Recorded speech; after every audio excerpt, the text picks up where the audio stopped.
What's going on, everyone? It's Tay with Spectacular Gadgets, and in this video, we'll be taking a look at the SupCase Unicorn Beetle Pro for the Nintendo Switch 2. Let's do this! Spectacular Gadgets. I purchased this case from Amazon. There are 4 color options, with the black color being the cheapest at $24.29. Then you have Golden, which is $30.99, Ruddy, and Tilt. Those 3 are all $30.99 at the time of this recording. Now, you may have noticed that my Nintendo Switch 2 looks a little different, and I would say that you are absolutely correct. I do have a D-brand skin on the Joy-Cons, and then with that, I also have a tempered glass screen protector on the device as well. And now, to be fully transparent, I did just remove the D-brand kill switch case, and so you may notice that I have this protection here on the kickstand. That case does come with a kickstand cover, and I'm hoping I'm not going to have to remove this kickstand protection, but we'll see. Now let's take a look at the packaging that you get when you order a SupCase Unicorn Beetle Pro case. And to me, it's a pretty standard box. They do talk about the drop protection here on the bottom right. Other than that, the rest of the box is pretty plain and simple. Once you get to the back, though, we do have a few of the features. It says it's dust-proof, scratch-resistant, shock-resistant, dual layer design, and accurate cutouts.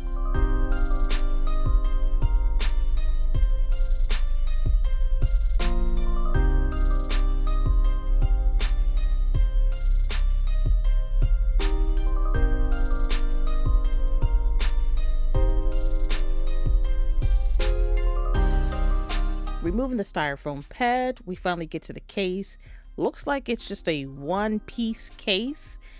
Very simple. First thing I noticed, though, is that here, the sides where the Joy-Cons will stay, they do not detach, so they instead created a hinge for you to be able to pivot it when removing or placing the device inside of the case.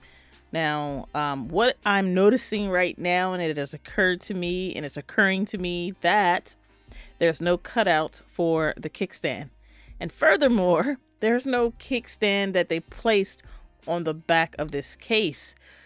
So that is a surprise to me, but kind of my fault, because I guess I didn't pay attention when I actually ordered it.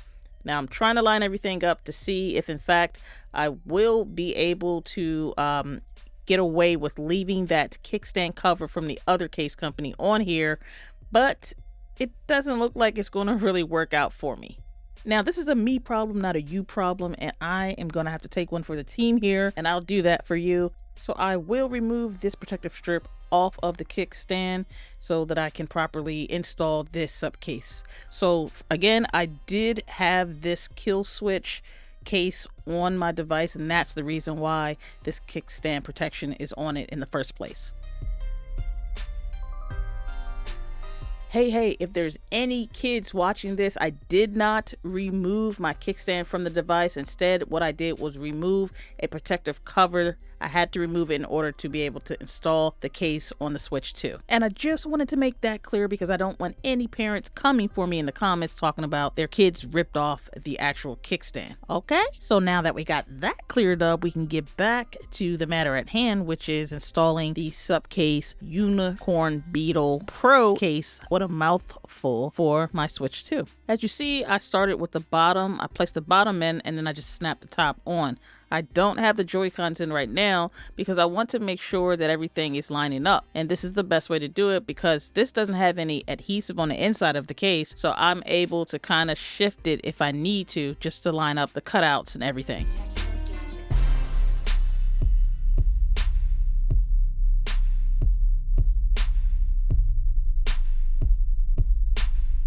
I will say it's a fairly easy case to install. As you see, I placed the Joy-Cons on last, and then I'm able to just go ahead and snap on the corners of each Joy-Con. Taking a look around the back, I want to bring your attention to the texture that they have incorporated on the back of this case where your hands are. Now the top part is smooth, but the two sides where your hands are going to be holding, that's where you have this texture. Now, the back part is pretty plain, and the lack of no kickstand cutout or an actual kickstand is a big thumbs down. What a lost opportunity here for SupCase. It is a shame. Also, if you take a look here on the top of both sides of the Joy-Cons, there is absolutely no protection here. And I'm aware there's buttons at the top, but they could have still kind of did a border of protection. And if SupCase is your brand of choice, don't think that I'm coming for them. I actually do enjoy some of the other cases they make for their devices, such as I really did and do still like the case that they designed for the Steam Deck. Look, they actually incorporated a kickstand. And yes, here again, you'll see they did not incorporate any protection for the top corners of this device. But all in all, this case does feel substantial. And it just was a better case in my opinion. The grips were bigger, so you just felt like you had something to hold on to. And of course, the case is a little different because of the design, but this one, to me, in my opinion, looks better than this that they did for the Switch. It just looks so plain. It doesn't look like it's worth the $30. And again, like, I'm not coming for them, but I feel like they really could have did better with this case.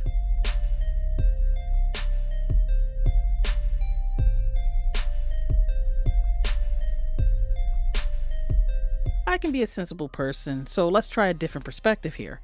So now I am removing this dock adapter, right? This came with the kill switch.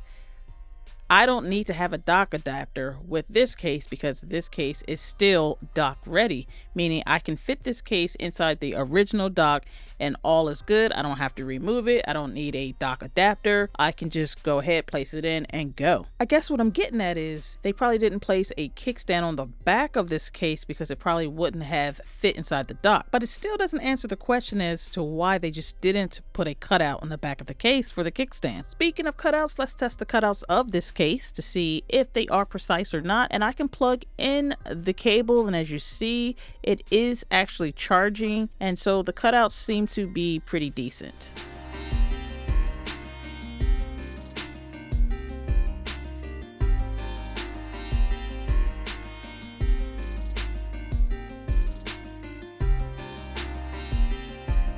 When it comes to handheld gameplay, I must say that something is better than nothing.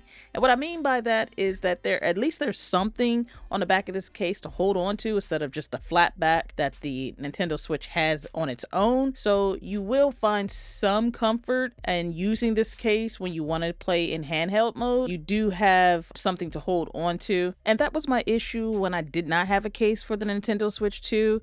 I just played it, without a case, and I just found it so uncomfortable. Even after short periods of time, it's just nothing to hold on to using this device in handheld without a case. So this case does give you that. It does give you something to hold on to. It does offer you some protection as well as it's dock ready. But what it doesn't do is give you access to that kickstand. But if that doesn't bother you, then I would say that this case is definitely for you. Last order of business is to see what the removal process looks like for this case. Now, what I would suggest is to kind of hold your Joy-Cons as you're removing the case off of them. Kind of hold them to make sure they're not bending back. You're not going to want to snap your Joy-Cons off. So just take some care when you're removing the sides of the case off of the device. Well, that about wraps it up for this video. I want to thank everyone for taking the time to chill with me as we go through this journey. And until next time, everyone, I want you all to have a spectacular day. Later.